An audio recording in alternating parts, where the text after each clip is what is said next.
All right, welcome to the November work session. Get the right agenda here. All right. We have no student rep tonight, so we'll jump right to the IU report. Helen?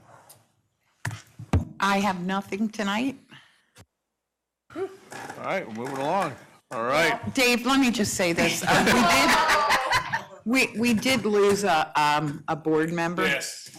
One of the Downingtown board members who sat with me on the IU, Bobby, was wonderful, very committed, worked really hard to understand all the issues, and she and I were very closely aligned on multiple issues, and I'm going to miss her. So that's all I have to report. All right. Yes, a very nice woman, and it's a really sad story. So, on to program.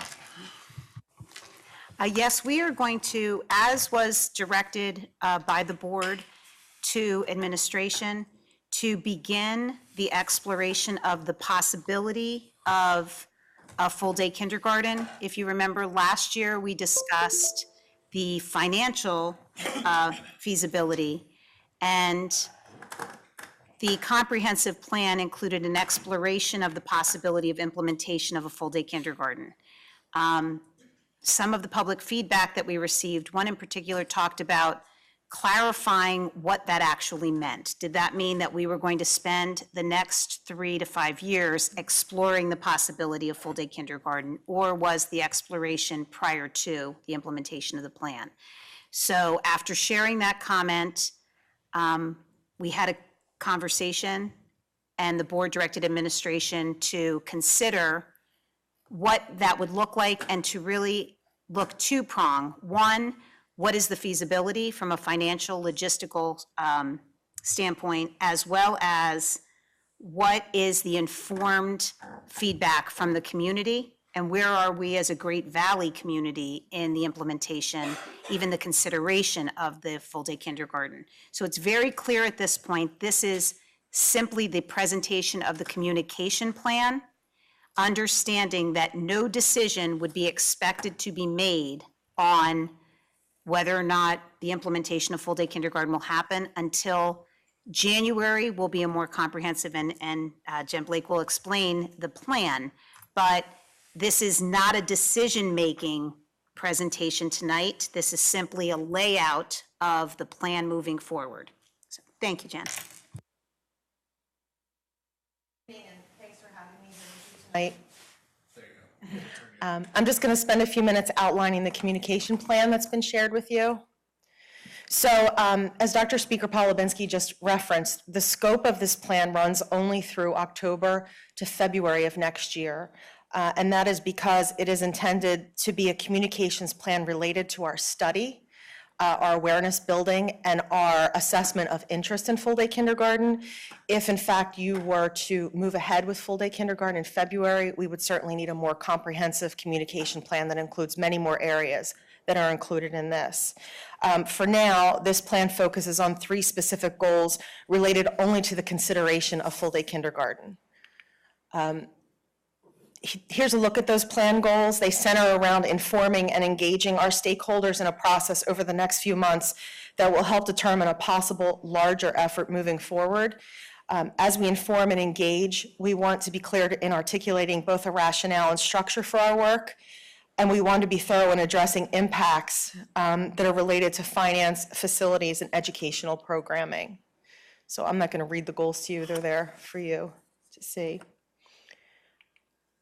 As a team, we work to identify our target audiences, that is, those stakeholders who are addressed in the communication plan. As you can see, we've included both internal and external audiences, and the tactics identified in the plan clearly address all of these groups.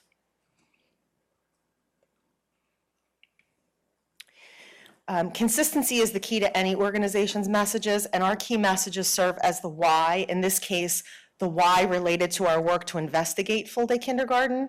The goal in developing key messages is to ensure that the elements are emphasized and repeated in various ways for key audiences throughout the plan. Remember that communications is really about storytelling, and the messages that are developed here are a key piece of that storytelling and will be for the next several months. For the purpose of the communications plan, strategy is the how, or the way we will go about reaching our goals. In a moment, I'll show you some sample tactics outlined in the plan. Those tactics serve as the what, or the specific activities. These 4 strategies are umbrellas, if you will. They are the commitments we make within the communications plan to move our process along. Like our goals, the strategies focus heavily on engagement and awareness to understand attitudes and encourage involvement. The communications plan includes much more information about tactics and timelines than I included here on this slide, but I wanted to highlight some of the tactics we'll use to build awareness and share information over the next couple of months. Many of these tactics are familiar to you. We use them all the time. But by including them, and in many cases by layering the same message over a variety of tactics, we ensure that we are reaching our various audiences in the places and ways they look for information. The same is true for the tactics we'll use to gather feedback and assess interest. The things you see here on this slide are the more interpersonal and interactive tactics for engaging with our stakeholders. And then finally, specifically, one of the tactics we'll employ in the communications plan is presentations at school board meetings. Since the timing of these topics will also determine the content for a variety of other communications, I wanted to include the intended outline here for you in the community so that you can see what we'll be sharing with you and when. These are the areas that will be discussed with you in the coming months prior to your anticipated vote in February. So you can see this month I'm doing the communications and then finance and facilities. In December, Stephen and his team will do programmatic considerations, implementation review in January with time for questions and follow-up, and then February enrollment projections and any other information that you've asked for with your action scheduled at the end of February. What does implementation review actually mean? So in other words, programmatic considerations is what does current curriculum look like and what might we take in the current half-day program to expand, and then implementation and review is more like schedule. So what would the schedule look like in each elementary school to accommodate full-day kindergarten? Sure. So that's kind of a quick and dirty review of the 14-page document that you got. I'm happy to take any questions you have or to clarify anything. Can I just start with a thank you? I have been bombarded in a really good way with a lot of great feedback from people in the community that just say it's so fantastic that we're having this as a dialogue and not as a readout like right before a vote. So thank you. We've come a long way. It was like an idea a couple weeks ago, and there's a really robust plan here. So thanks for enabling us to have this as a dialogue with our community. What meeting will we be going over the actual rationale and structure for shifting? I see it in the bullet points, but I don't know in what meeting we'd be discussing that. I'm thinking that it would be included in the considerations around curriculum and schedule. But I don't know that those presentations are fleshed out well enough. Am I misspeaking when I? Yeah, and the whole goal is to truly take this time and not start from a position of knowledge. That would be disingenuous if we had in our minds what it was going to be. So we're really going to use the opportunities to partner with experts in the field, really do some deep dives. And I know Mrs. Beck has been reaching out, as Dr. O'Toole, to our partners in our neighboring districts to get opportunities for our teachers, our staff, to go and visit existing programs so that they can actually speak to what it would look like, as well as using the forums in each of our buildings to find out where our community is. I have received multiple communications on both sides of the issue, and I really believe that entering into this with an open mind is necessary and warranted. It's a big decision, and one that won't be taken lightly. So it will truly be, we will not be able to talk about what the program would look like until our administrative team, as well as our elementary principals, are going to be key at working with their teachers to talk about, it will simply not be taking our half-day program and stretching it into a full day. One of the proposals that is sure to be one that is considered for the board's review is looking at developmentally appropriate strategies in a play-based model. That is something when you look at the research over and over again, and that's what we have to be able to communicate with parents, but to understand what that means. So we're truly making informed decisions moving forward. So I would think that is the January meeting, Jen? Is that when we're talking about that in your timeline? Yes. Well, December, January. Yes. The second meeting in December, we should have what it looks like programmatically, and then in January, what that implementation would look like, if the board chooses. And I just can't reiterate enough, this is the exploration process. This isn't the decision-making process. And I So think can we be more explicit? So for example, on the second slide, third slide where we have goals of the plan, the first bullet says, ensure that the identified stakeholders are informed about the benefits associated with the full-day kindergarten program. To me, it's not just the benefits, but it's the pros and cons. Because I want to know, I think it was you, Mrs. Chain, who said, or it might have been you, if I had $1 million, would I choose to spend it on kindergarten? So I want to know the negatives.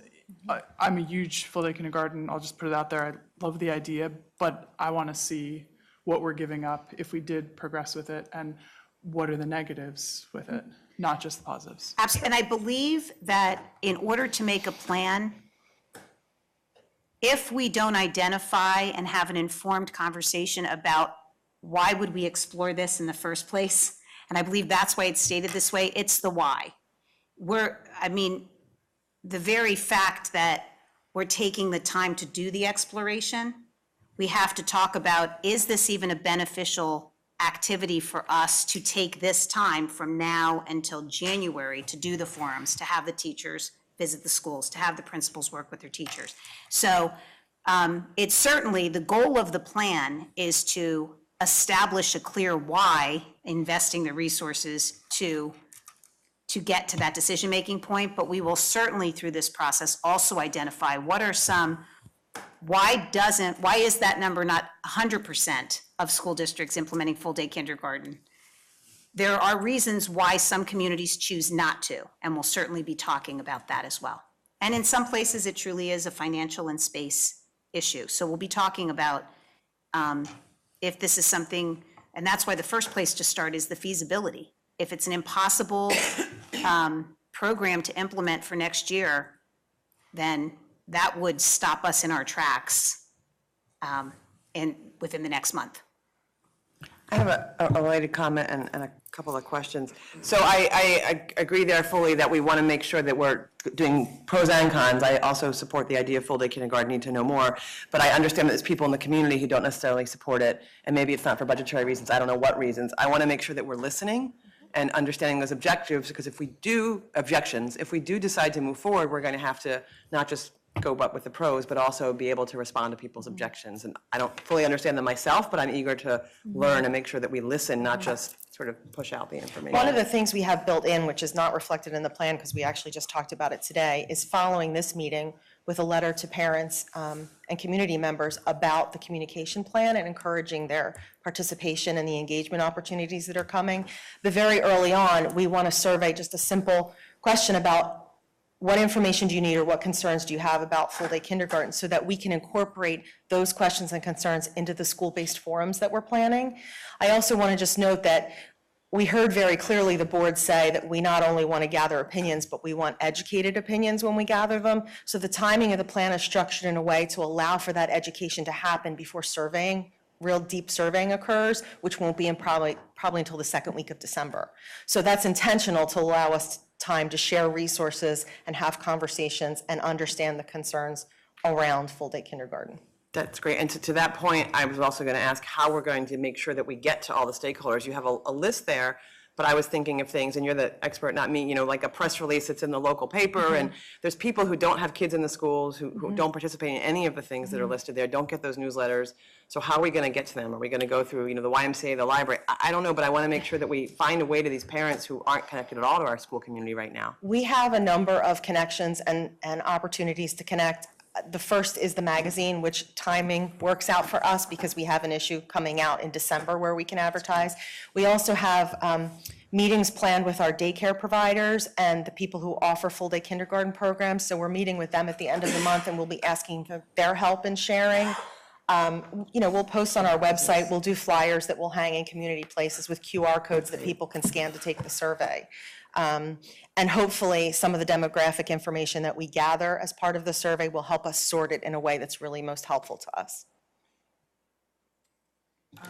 I think we got to make sure that we're incorporating, there's no doubt, there's millions of studies out there that show where full-day kindergarten and urban programs make a lot of sense. So I think we need to understand a school district like Great Valley that's very successful at the end of the day, with the kids that come out of 12th grade, if we're going to spend $1 million, is it going to be worth the investment?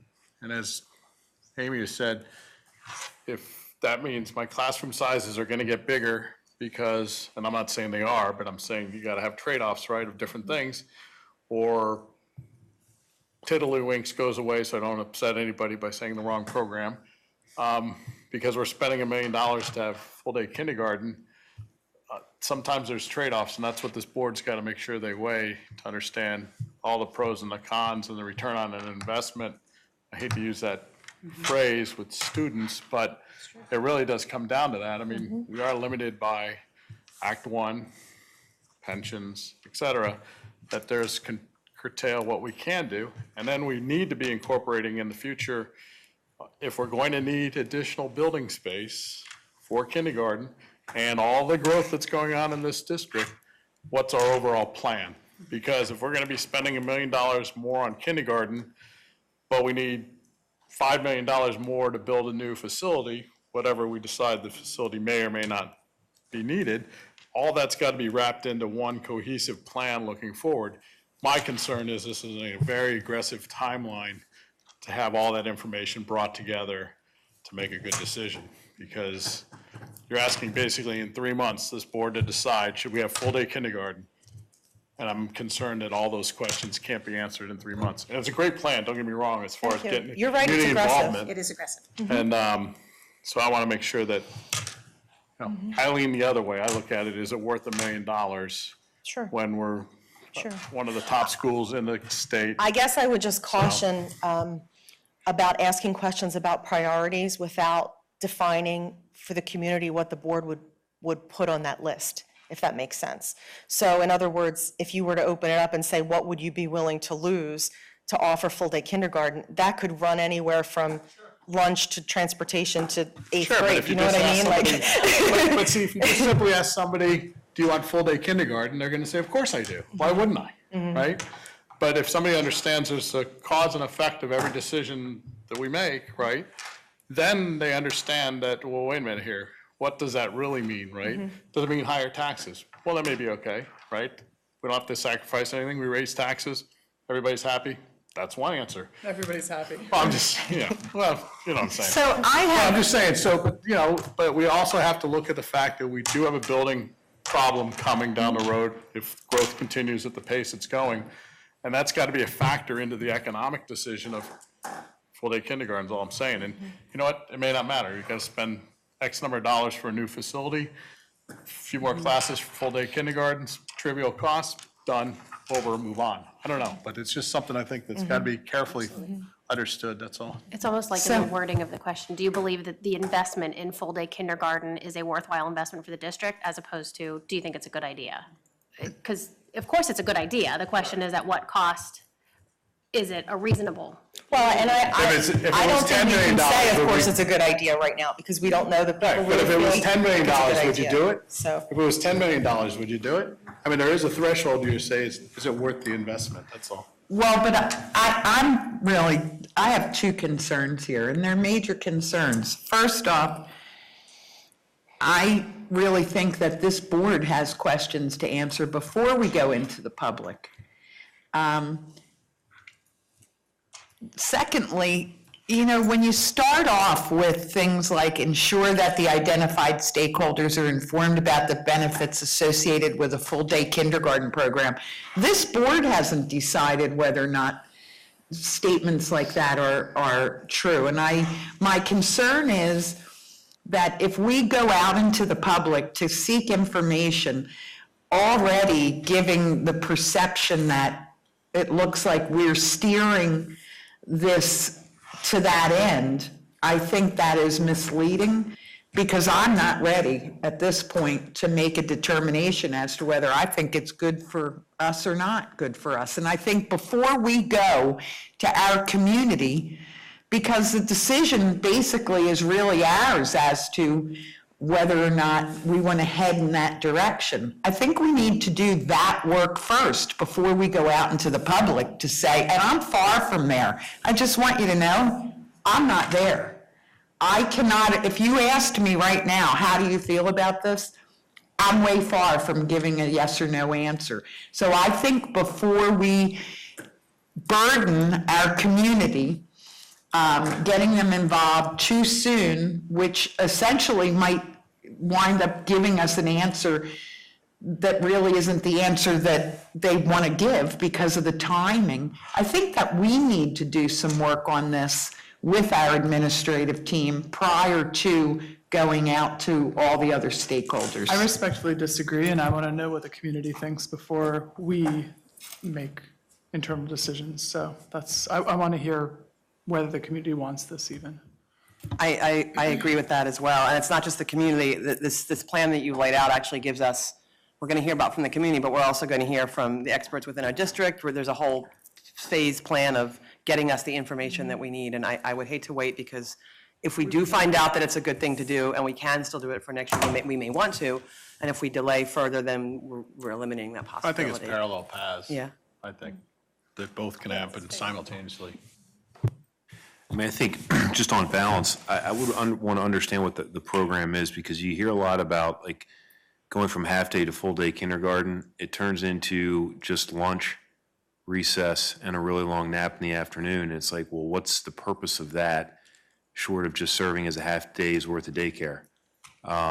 So if it's instructional based, I'd like to have a better appreciation as to what that is. If it's just going to be an afternoon of just, nothing related to education, I don't see the purpose of doing that, particularly with the cost. I mean, we've kicked around the notion of going this direction and conversely getting rid of kindergarten as a whole in budget crises in the past. It's not, the concept of kindergarten is not an inexpensive venture. So I think it's, again, if we're going to go down this road, at least let's have a spirited discussion, understanding as to what full-day kindergarten actually means academically. And I can ensure to you, with this plan and with the timeline, all of the issues that you've brought up today, as well as those that we've heard, will be addressed. And again, the intent of this is to explore the possibility. It is in no way to steer or guide, but it's to provide the board with informed decision-making options by the time February comes. And the reason it has to be decided upon by February is at that point, as was brought up in a previous meeting, at that point, parents need to make decisions for their children, because oftentimes there are deposits and down payments in order to get certain slots in places that do have full-day kindergarten. So we want to be really sensitive to that. That's why the timeline is what it is. This was just to lay out the plan, and I believe based upon the comments that I've heard in the questions, we are positioned to answer your questions and to provide you with the information you need. I think the other thing you got to keep in mind, this community input is one set of data that this board will utilize to make this decision, right? In addition to everything, Also others. everything else you've just heard, right? Yes. So, Thank you, Jen. You're thank welcome. you. I have a technical question, or two technical questions on the plan. In the detailed plan, it does say that we're going to talk to daycare providers, which you mentioned as well, and there was going to be a survey to ask how many students they have in kindergarten.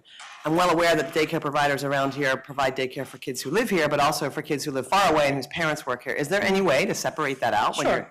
Yeah, we can figure that out. Okay, 'cause I would be concerned that we're surveying people who don't go to our district. Sure. And my second question, and maybe it's too early to get the answer to this one, but I would think parents who are being surveyed may want to know, if we no longer need to have a half-day, the complementary work in the afternoon or the morning, would we still have after-school work? Because if that were to go away, I think that would negatively affect some parents. We actually already met with Warwick, and the answer is yes. Okay. I think parents are going to want to know that, because if that goes away, then they may not even be able to do full-day kindergarten if they work.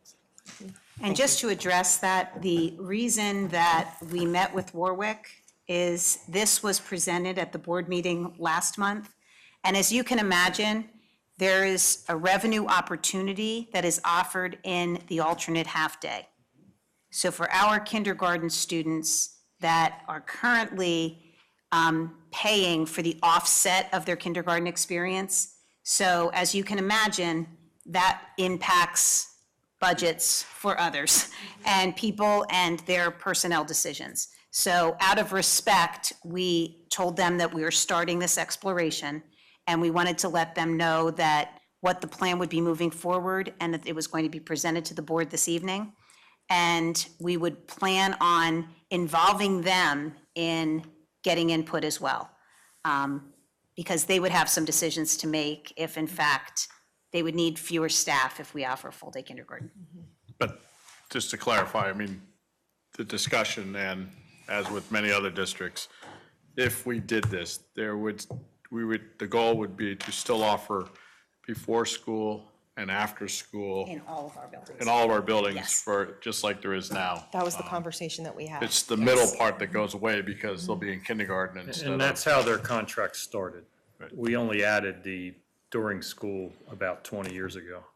Seems like yesterday. Right. All right, I just wanted to make sure that was out there clear, so. All right, thank you. You're welcome.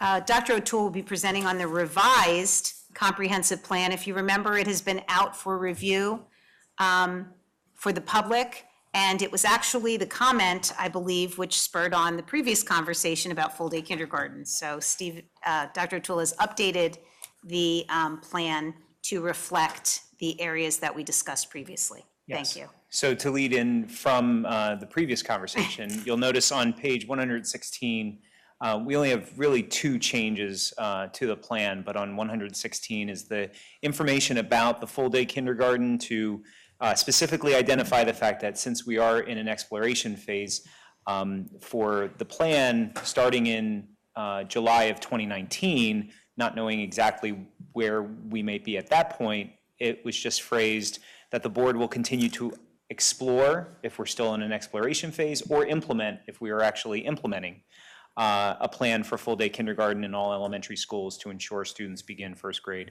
on grade level in reading and math. And then the date, based on the feedback from the community, was to just identify that either implementation or exploration would take place from 2019 to 2020, not take 3 years to either explore or implement. So that was just some feedback, as well as Dr. Speaker Polubinski shared at the previous board meeting, there was some feedback around our Community and Culture Committee that wasn't identified specifically in the plan.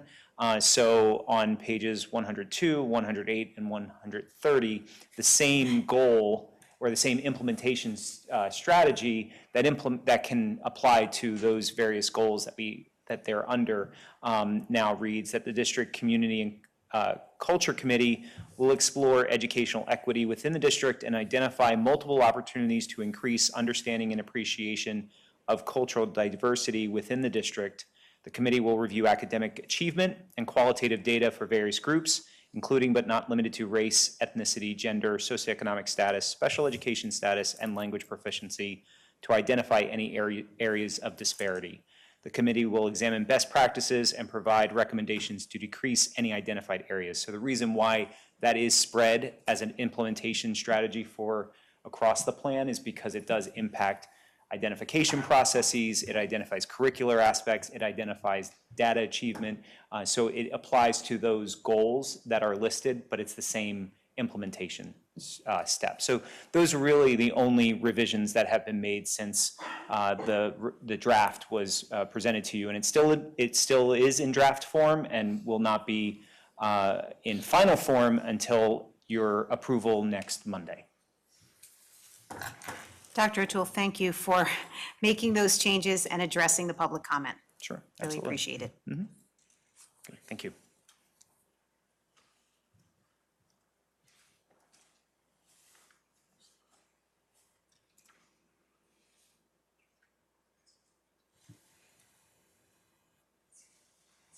We met, as has been the practice periodically with the municipalities, and I have to really thank Chuck for leading that work and really creating partnerships that have been productive and informative.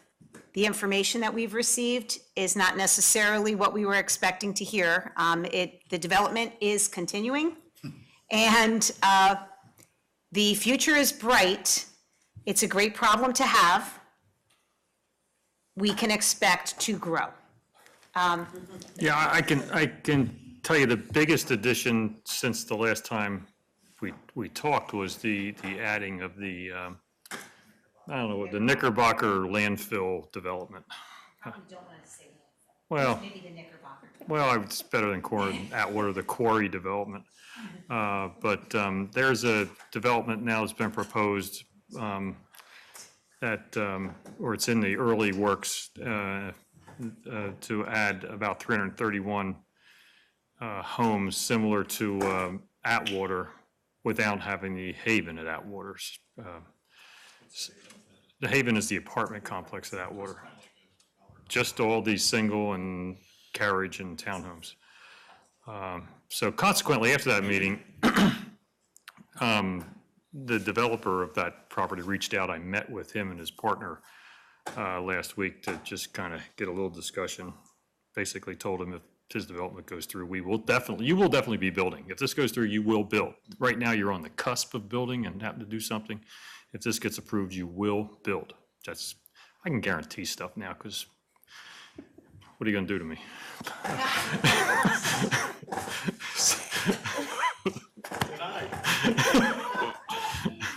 But no, it's 331 is actually big. I mean, I know people are panicking every time there's another development going on when it's 40 and 50 homes. I don't tend to react to those.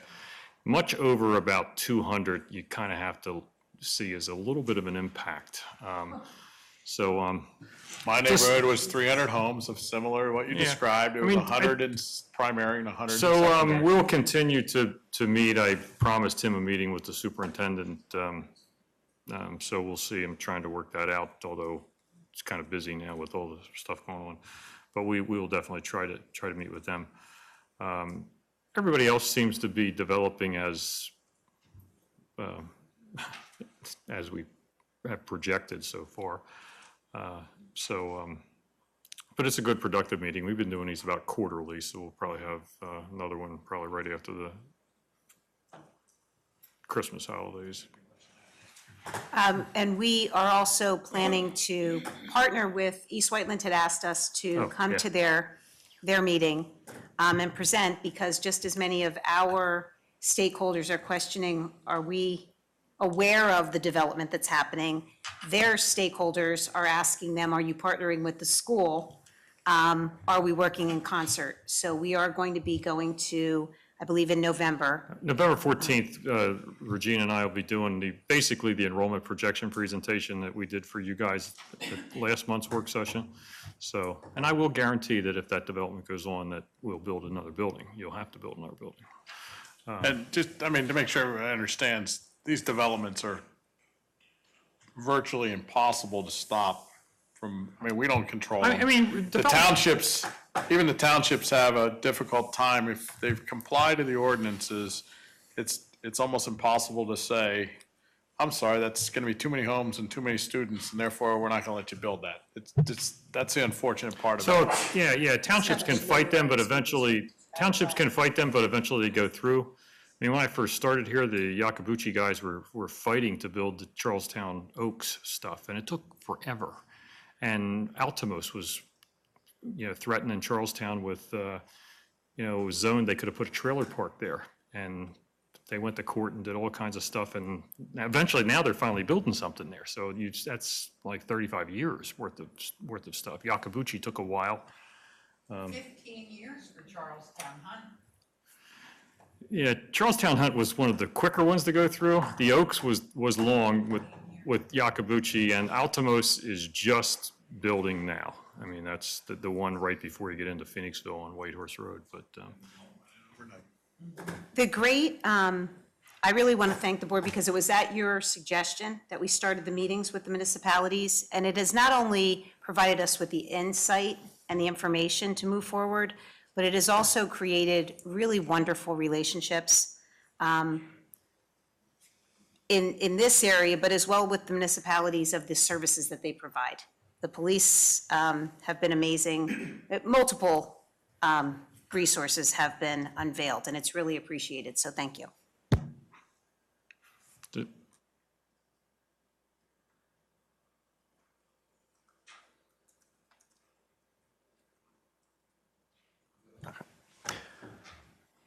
So I'm going to give the Instructional Technology Committee report. The Instructional Technology Subcommittee met on Monday, October 8th. The meeting served as an opportunity for the subcommittee members to view resources for parents and learn about the high school student technology group. Mr. Rasmussen demonstrated the Canvas parent portal for the subcommittee. He reviewed the process for connecting a student's account and demonstrated what parents would be able to see for each child. Dr. O'Toole shared that the parent portal was discussed at the parent key communicator meeting, where the parents shared that the instructions were clear and easy to follow. The district website now includes instructional information, including videos that will assist parents in creating their account. Mr. Rasmussen also demonstrated the parent portal on the Canvas app to highlight the differences between the two views. Next, Dr. O'Toole shared a brief overview of the student group being formed this year to provide technology support at the high school. After gathering feedback from the students last year and this year, it was decided that the students in grade 11 will be invited to apply for the team. Those selected will have the opportunity to earn Service Club credits or National Honor Society service hours. As an early task, the group may explore the use of Microsoft Teams to store and share any student-created support documents. Moving forward, students will lead the process of identifying additional support tasks and how to best support other students. All right, thank you. And I have to say, it's sitting on the committee, it's been informative to see what's going on with the technology in the buildings and some of the interactions. And this evening, we challenged them to bring some students in to show us a little bit more about what's going on. And since we're spending so much money on technology, what we're getting for our investment. And we might get to see second graders doing programming, so it's kind of cool. So we look forward to that in the future, so. All right, the monthly enrollment report's there, and we've grown a little more. Policy. So there's the second reading for approval next week. There's a second reading and repeal, and Steph? And we have a policy meeting tomorrow at the bright early hour of 7:30 in the morning. All are invited. So even though there's no school tomorrow, we are still having a policy committee meeting, just to be perfectly clear, and seriously, people are welcome. So after you vote, please come to the policy meeting. Or before you vote. All right, building use reports there for information. Transportation contract there, Chuck? Give our update? Oh, sorry about that. Not a problem. That's always the fun part.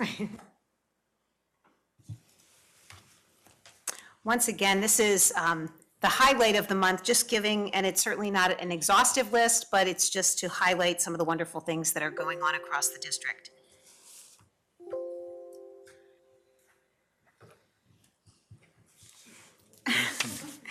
General Wayne has been identified as a 2018-19 Distinguished School. They will be honored. This is a Title I distinction, and they were using the approved ESEA flexibility waiver designation of rewarding high achievement and rewarding high progress. The Great Valley team, the General Wayne team, will be Amy White, Kathy Carrigan, Bonnie Citron, and Abby Linderman. They will, sorry about that. They will be presenting and sharing the successes during the 2019 Improving Schools Performance Conference in January. So they will actually attend and highlight the wonderful things happening at General Wayne and the purpose of the award. And also at General Wayne Elementary School, Takeover Gym Class Day on Friday, October 19th, team members from the Philadelphia Union Professional Soccer Team stopped in to hold their gym class takeover program. Students in 4th and 5th grade rotated between 6 stations designed around many of the various components of the game of soccer. Students were also introduced to a variety of stretches provided by the physical therapist from Premier Physical Therapy. So the students had a great time and also learned a lot. Katie Markley Color Run, if you saw the cloud of beautiful colors, if you drove by Katie Markley, it was truly an amazing day. They had great sunshine for that day. The event was held on Friday, October 19th. The proceeds from the Color Run were used to help support field trips, assemblies, author visits, technology, and other student-related events. It was amazing to see how well organized the event was. There was a special line for those students who preferred not to have the powdered color. But a lot of students had a lot of fun. So special thank you to Katie Markley for that wonderful event. Also at Katie I don't Markley. see your picture or Mrs. Morris's. Oh, Mrs. Morris was absolutely, and I believe if I'm not erroneous, Mrs. Morris sported a beautiful tutu, decked out in multiple colors. Fabulous. We can always count on Mrs. Morris to dress the part. If you missed the Color Run, you may have noticed Halloween as the cow. So on our website, you'll see lots of wonderful pictures of our administrators participating. Also at Katie Markley, fictional author and Katie Markley parent, Mrs. Katie DeGuthrie, shared her passion for reading and writing with KDM's second graders who are learning about the writing process. There was a series of educational children's books that were presented that teach children about foreign cultures. 2 of her most popular fictional characters are Evie and Andrew, which are names of her real-life children who travel the world on amazing adventures. So we are incredibly, it's a great advantage to having our parents come and share their amazing skills. Heritage Week at Sugartown was held the week of October 22nd. Parents were able to visit classrooms and present about culture. The week opened with an assembly entitled Liberty Bells, which was a celebration of women in culture. During the week, students engaged in a passport walk, and the week culminated in a Heritage Week walkthrough facilitated by our Great Valley High School students as part of the Multicultural Club at the high school.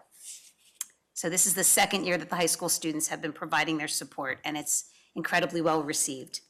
Middle school cross country, our Great Valley Middle School girls team, they finished first in the Chestmont League Championship race and placed first at the Chestmont League Championship with 3 runners in the top 6. All 7 runners placed in the top 20 to earn victory. Congratulations to our league champs. And you can tell they not only participated, won, but they also had a great time. Our Great Valley High School drama production was Peter and the Starcatcher. It was really a fabulous opportunity to see our students' talents in both singing and acting, as well as the stage crew. It's always a great opportunity to see our students shine. So congratulations to our students and all those who put together that production. Great Valley Alumni Memorial Dedication will take place on November 11th at 2:00 p.m. at the Great Valley High School. The memorial is a project of the Great Valley Alumni Association and the Foundation at Great Valley in cooperation with the Great Valley School District, and it honors those Great Valley alumni who lost their lives in service to our country. The memorial is absolutely beautiful. It lists those that have lost their lives in war, and it will be an ongoing monument and memorial for our graduates. The 2018-19 Speaker Series, we've had 2 events held both in October. The first one was Taking Off the Mask. It was inside look at mental health. Emily Torchiana was designed to educate her presentation was designed to educate participants about mental health and suicide prevention. Emily shared her own personal journey with mental illness, a suicide attempt, and eventual recovery. She spoke with parents about how to identify warning signs in their child related to anxiety, stress, or depression, and she offered information about resources and support.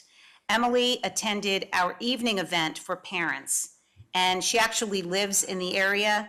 And I was really, it was wonderful to hear the process that she went through. She typically presents to students.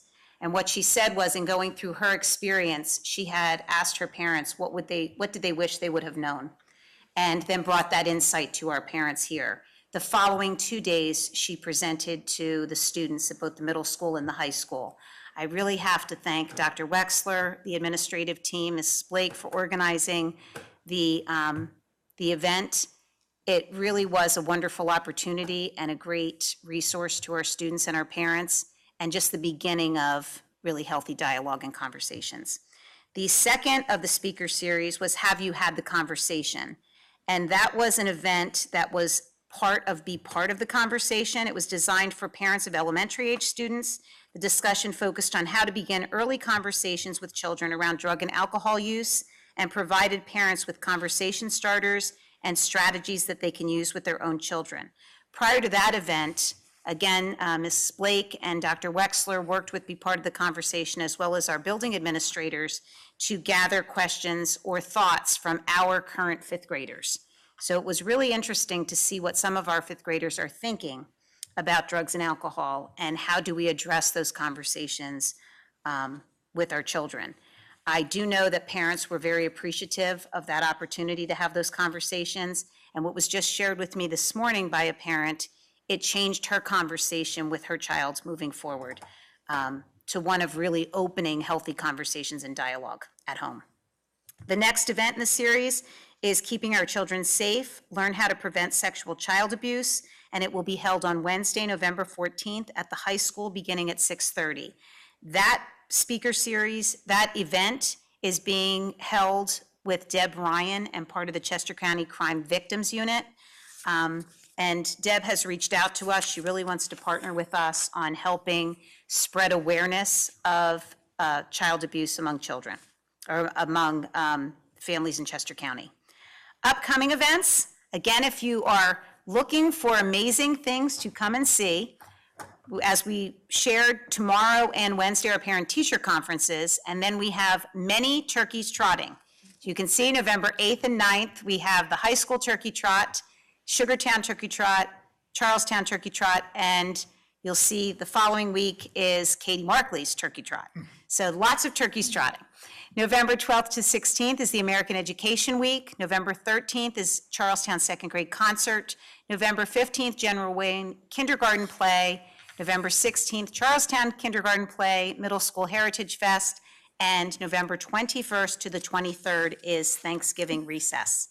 So many things for us to be thankful for and appreciate. After that full of a month, Yes. you deserve Thanksgiving. All right. Thank you.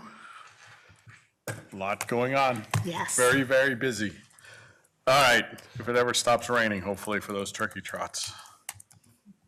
All right, information, building use reports there, transportation contract. You have all of our transportation contracts with Norcross. They're mainly specialized transportation. A lot of those are special education transportation, and some are transportation to places that we don't send a big bus.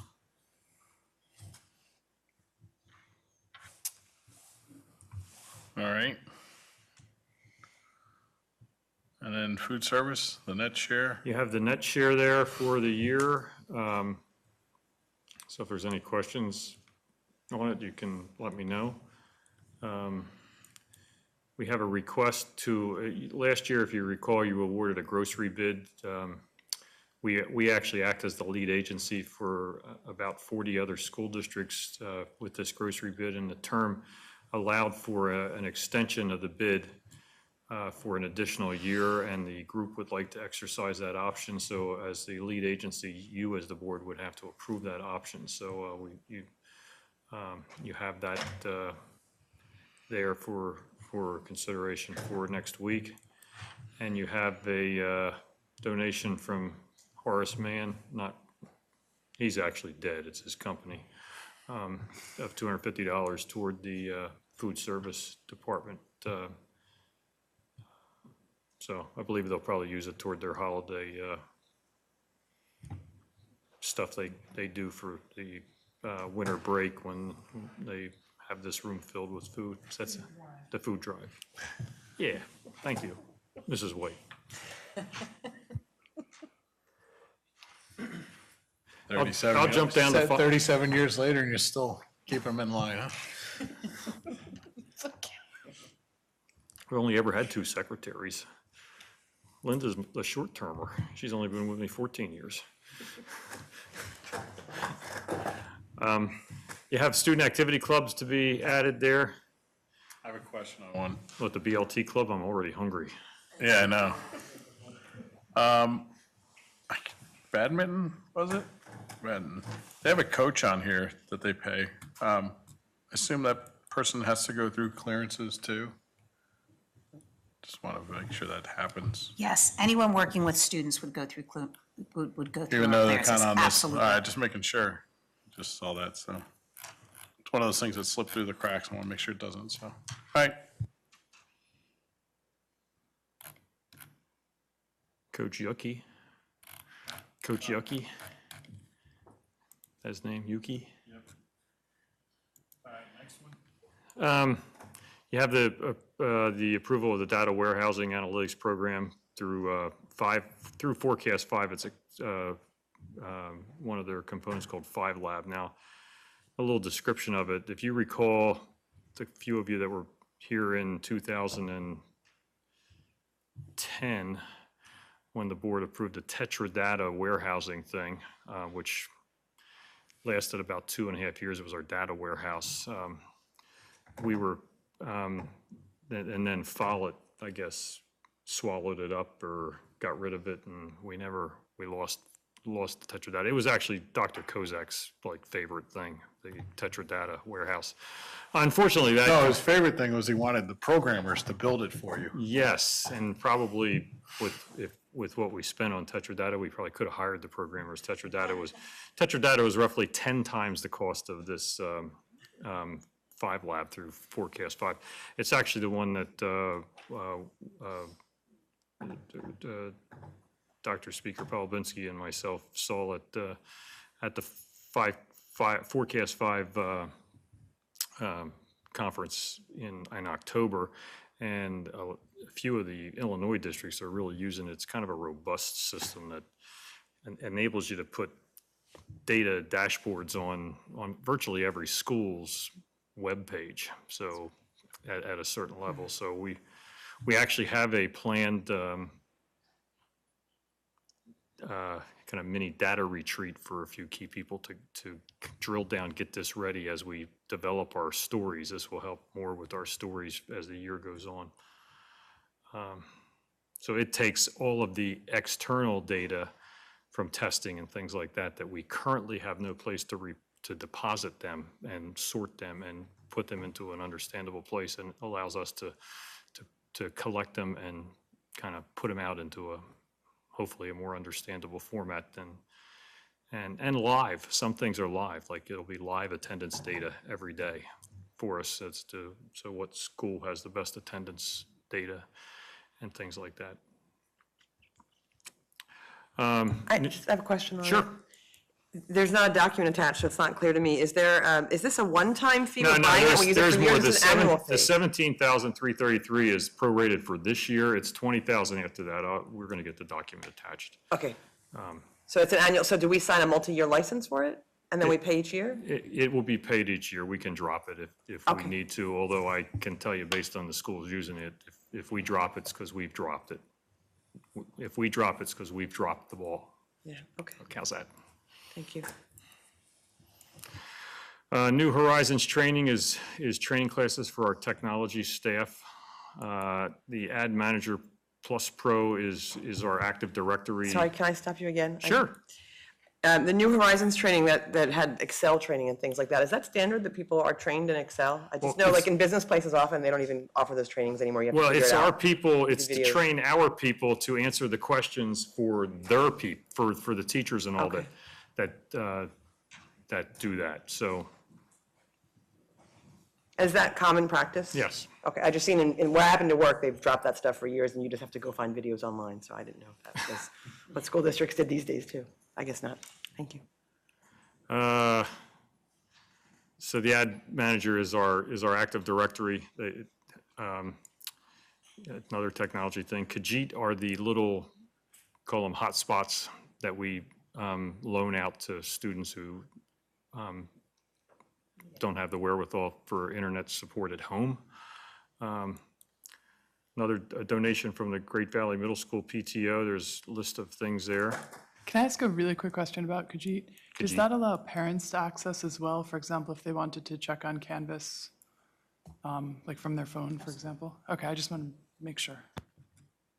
Yeah, I mean, I guess once Khajiit is at home, everybody can access it. It does have all of our limitations to internet protocols and things like that, which is one of the things we checked out, so it's not going to be as all-inclusive as kind of surfing the internet when you get home. It's going to be focused on what we allow through our stuff, so you can't get just anything.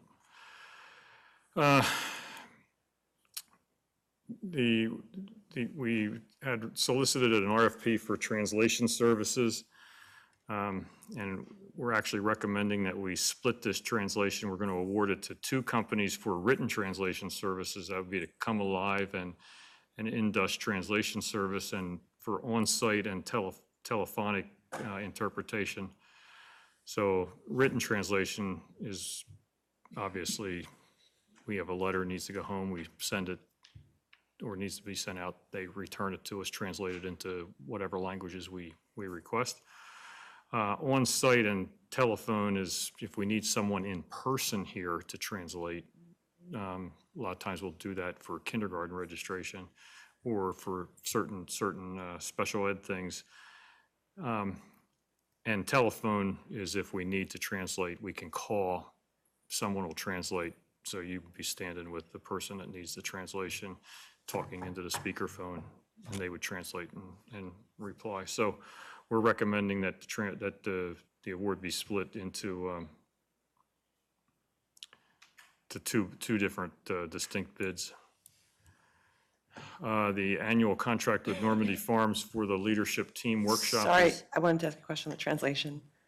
And this may be just a standard question, for the RFPs, translation companies, obviously the remote ones that are doing things, typed or by phone, can be anywhere in the world, right? So how does our RFP get out? Is it, and maybe this is, again, standard for all RFPs, do only local or local-ish companies respond, or do we have a way for other companies that are offshore to respond to something like this? Well, our purchasing coordinator usually goes out and reaches the most commonly used vendors of whatever RFP we're dealing with and request have them to come in. So we spend about $250,000 a year on translation services right now. It's been kind of one of our target areas to try and be a little more cost efficient in. So we drilled down a little bit on this, but she solicits and is in touch with at least everyone through the state and as to who uses what, and there's some access. We've also used we used part of the U.S. Communities national bid. They were able to bid on this too, even though they are a national bid. We could use them. We were comparing the prices. They didn't get it, so they're using. And most of these companies do. Most of their people are contracted, so they're picking up people. We're dealing with some of the companies, we had to make sure they had 100 different languages. And do these costs represent a savings, do we think, based on? Yes, absolutely. Based on what we're paying today? Okay. Yeah, the cost for the written translation will be a significant savings. Great, thank you. The others are a little bit of a savings, but not as much as I thought it would be.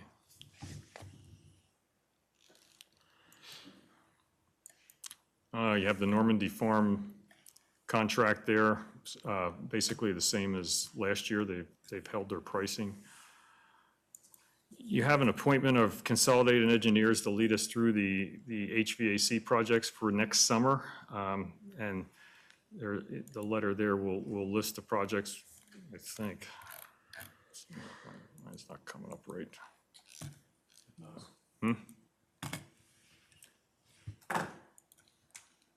So they would help us develop the bid specs, and all these will be prevailing wage bids.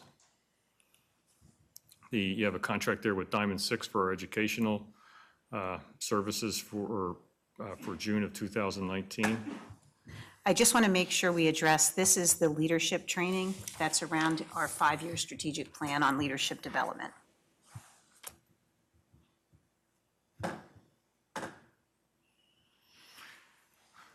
And then you have two approved private school agreements, one for the Devereaux School and one for the Martin Luther School, and the monthly year-to-date spending report.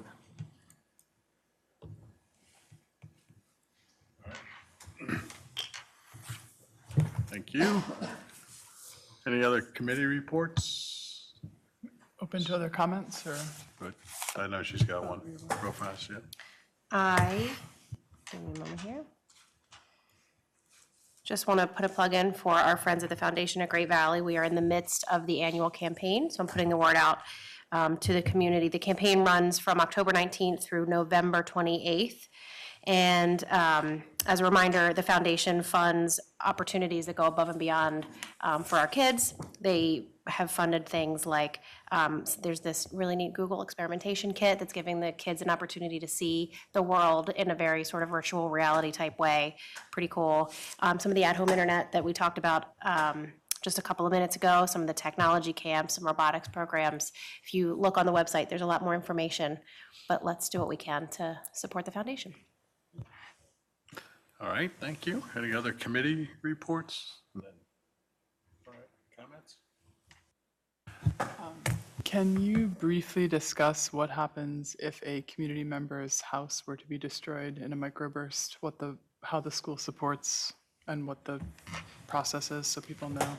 Absolutely. And in the wake, thank you for bringing that up, Mrs. Gunderson. In the wake of the most recent tragedy that some families experienced over the weekend, the process, if at any time a family would become homeless for any reason, and this certainly would qualify as a legitimate reason, the immediate response would be to contact the district office, and we would put supports in place to provide whatever is necessary, meaning transportation to the temporary housing to get to the school. And there are, the McKinley Veto Act actually would be implemented to support any student that would be identified as homeless. And there are conditions that align to that act that provide supports for those students and the family. So it would simply be a matter of reaching out to the school, and we would make sure that we would get the supports that are needed. The biggest support is typically transportation to the school that the child attended prior to the event. And that will happen oftentimes if the child would end up moving out of the district. We would work with the other school district, the school district of residence, for the temporary period to make that happen. So just to make that perfectly clear, if a Great Valley, if they still own the land, they move to, say, Westchester or Downingtown, and they still want their kids to come to Sugartown, they would just need to be in touch with the administrative office, make sure the rules followed, and their kids would be able to be transported back to Sugartown. Yes, and we've done this virtually every year. I mean, unfortunately, just about every year, somebody's house burns down. It's sad, but true. I mean, we had one last year. So we've done this every year for anyone that's had this. It is no different than unfortunately your house burning down or something like that. They do have a limited amount of time to get back into the house under that act that Regina talks about, but we monitor that, and Mike was on top of this right away. And the intent of the act is to minimize the disruption to the educational programming and minimize the impact to the student. So in certain cases, sometimes the relocation is a great distance and it wouldn't make sense. But it's done on an individualized basis, and Mr. Detweiler Abby Linderman, who is overseeing the homeless population at this point, will be well in touch with the parents to make those determinations. Thank you. Dave, I have one comment. Just want to comment that tomorrow is Election Day. Polls are open from 7 a.m. until 8 p.m. In the event that anybody in Chester County does not know where their polling place is, if you go online to chesco.org, you can put in your address and your polling place will pop up. Everybody, please vote. Thank you.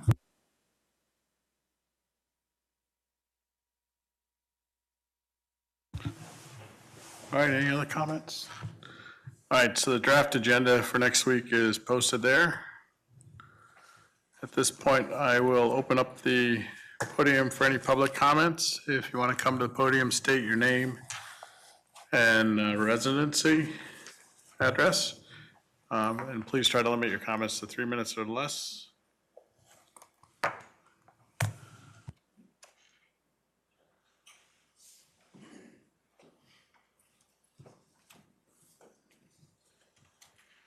Board members, my name is Amit Kohli from Atwater. Do I have to only speak about the current items or I can? All right, thank you. So I'm here because we promised you last time that, we will work with the school board to make sure that the 550 homes that are in Atwater is totally integrated with the school district. And in that effort, from the HOA side, what we have done is we have taken a step further and have constituted an education committee that actually gonna take up with the school board any opportunities or anything that we can get, to the Atwater students. There are a couple of open issues that we are working with the school board, and I just wanted to introduce the members of our community to the board member. And if you can, guys. All right. Just introduce yourself. Hi, good evening. My name is Rupashri, and I've newly moved into the community, obviously. So, and I have 2 kids myself, going to the high school and the elementary, and I'm very, very pleased to be part of the education committee at Atwater. We have a lot of ideas. Our kids have a lot of ideas, and we really want to incorporate and, use the creative skills that our kids are bringing into our education system. So both, to work with us in the community and to for us to be able to integrate better with the school district. So we look forward to working with you all. Thanks. Well, thank you and welcome to the community. It's a great community. Thank you. I've lived here a while and my kids graduated all through the program, so. Yeah, we see a lot of teachers when we go to the high school Yeah. or even at elementary that most of the teachers are graduated from the same schools and school districts. So I'm so, surprised that, and I've seen my daughter having teachers who taught some of her friends' parents too. So it's an awesome, close-knit family. So thank you. Welcome to the family. Hello, good afternoon, everyone. My name is Balaji Maheshwaram. I work as a product owner for SAP Newtown Square. Been with SAP for 14 years. Been living in Mainline for the past 14 years. Moved into Atwater a year ago. I know last time unofficially or informally we met during the rezoning issue. So we didn't have a proper form, way, shape, or form, if you will, because everybody was getting into the community. We had some issues. So we just came and, we represented in quite some numbers, I believe. So first, what we are doing is putting some official channels. So the first step, as Amit explained, was we have started what is called as an education committee. So as of now, around 200 plus families have moved in. As you know, still it's a big project. They have 2-3 years down the road for its completion. So what we thought is okay, we wanted to be an extended team or a bridge between the community parents as well as the school board or any, arm of the school board to help and, work as a team. So that's the reason, and again, as you saw, we have an equal representation between male and female representatives in the committee. We made sure that's clear. We wanted everyone's voice to be heard. So that is also one reason. Last but not least, again, we are just officially getting introductions with you guys, and we are willing and more than happy to help you guys in terms of the broader community, any issues or, like any communication or, like, it's like a bridge, I would say, to connect between you guys and the community. So thank you so much, really appreciate it. Thank you, and welcome. I thank you for your time, and one thing more from, especially from Atwater Indian community, we are celebrating our second annual Diwali. It's like, it's a festival, and we are doing it right here in Katy Markley, and all the honorable school board members are cordially invited, and we will be sending out the emails. So please, if you can make it, it's on 17th, the next Saturday. So if you can come and honor the, give us that honor to have you, that'll be really awesome. So thank you so much. All right. Thank you very much for the invitation. All right, any other comments?